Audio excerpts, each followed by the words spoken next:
이번 주 설린 서재에서 소개해드리는 책은 헨리 나우엔의 탕자의 귀향입니다.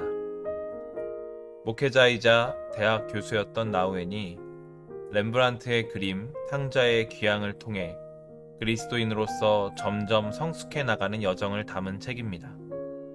오늘은 그중 9장의 마지막 부분을 함께 나눕니다. 하나님의 기쁨을 알게 된 이들은 어둠을 부정하지는 않지만 그 안에서 사는 길을 선택하지 않습니다. 캄캄한 가운데 반짝이는 빛이 어둠 그 자체보다 신뢰할 만하며 한 줌의 광선으로도 엄청난 어둠을 몰아낼 수 있다고 믿습니다. 거룩한 기쁨은 거룩한 슬픔을 완벽하게 지우지 않습니다. 물론 세상에서는 기쁨과 슬픔이 서로 배타적입니다. 지상에서 기쁨이란 슬픔이 전혀 없는 것을 말하고 슬픔이란 기쁨이 완전히 사라진 것을 뜻합니다. 그러나 하나님 안에서는 그런 구별이 없습니다. 예수님은 하나님의 아들인 동시에 슬픔과 기쁨을 온전히 느낄 줄 아는 인간이기도 했습니다. 독생자는 가장 고통스러운 순간에도 하늘아버지와 분리된 적이 없습니다.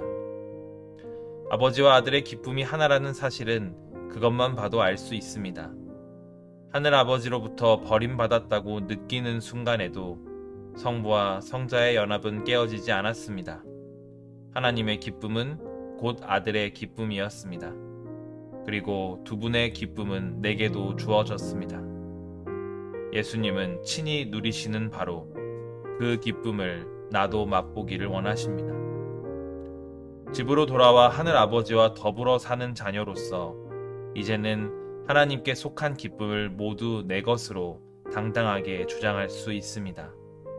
삶 전체를 통틀어 단 한순간도 슬픔, 애수, 냉소, 암울한 기분, 침울한 생각, 음울한 추측, 낙심의 물결 등에 흔들리지 않았던 적이 없었습니다. 그런 감정들을 방치한 나머지 그것들이 아버지의 집에서 누리는 기쁨을 뒤덮게 만들기 일쑤였습니다.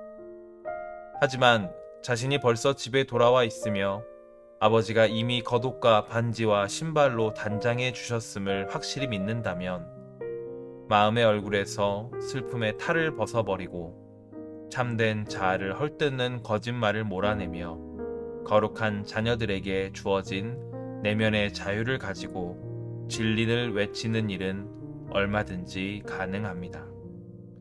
하지만 거기가 끝은 아닙니다. 자녀는 어린아이로 남아 있을 것이 아니라 성인으로 성장해야 합니다. 어른은 어머니와 아버지가 됩니다. 탕자가 집으로 돌아올 때는 그냥 아이로 살겠다고 찾아온 게 아닙니다. 아들의 신분을 요구하고 스스로 아버지가 되기 위해 되돌아온 것입니다.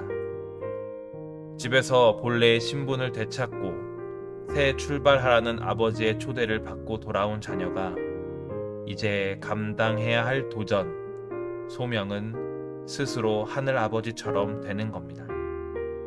집에 돌아온 자식들을 환영하고 잔치를 여는 아버지가 되라는 바로 그 소명 말입니다.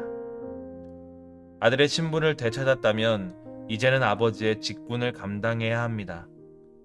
렘브란트가 그린 탕자의 귀향을 처음 보았을 때만 하더라도 잘못을 뉘우치는 아들이 된다는 건 반갑게 맞는 아버지가 되는 첫걸음에 불과하다는 걸 꿈에도 생각하지 못했습니다.